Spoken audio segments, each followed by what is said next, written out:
Matumizi yasiyo sahihi ya vyombo vya moto, magari, pikipiki, ziko ambazo hazisajiliwi na ziko ambazo zinatumia chassis namba na ziko ambazo hazitumii kabisa plate namba. Iwe Tanzania bara na visiwani kote hairuhusiwi kwa mujibu wa sheria tulizonazo. Hivyo basi ukikutana na mtu anafanya hivyo ni amekaidi na kuvunja sheria, sababu zitaangaliwa, mchukue hatua dhidi ya mambo haya. Ikiwa ni sambamba ya matumizi ya vyombo vya moto yasiyo sahihi. Wapo ambao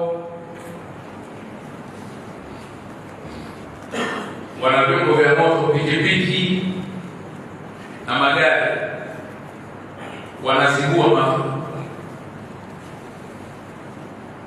yaani ile bomba moshi wanalikata ili pikipiki itoe muungurumo usio kawaida na kusababisha kelele na noise pollution kwenye mitaa ya watu. Magari yapo ya namna hiyo, na wengine sasa hata kwa ile mafuta au ile exhaust anaweka kuna vidude vimenunuliwa vinapigwa sisi vinapatika. Zetio yuko hiyo habari ipo mara sio wote wanafahamu kwenye mikoa. Zetio anajua gari inawekewa kwa plug kitu fulani au inatoa muungurumo wa ajabu.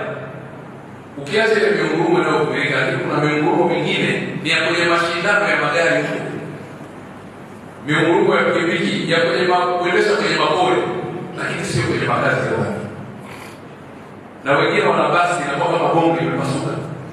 Hii inaleta taharuki kwa wananchi. Wapo wananchi wagonjwa wanatembea, wengine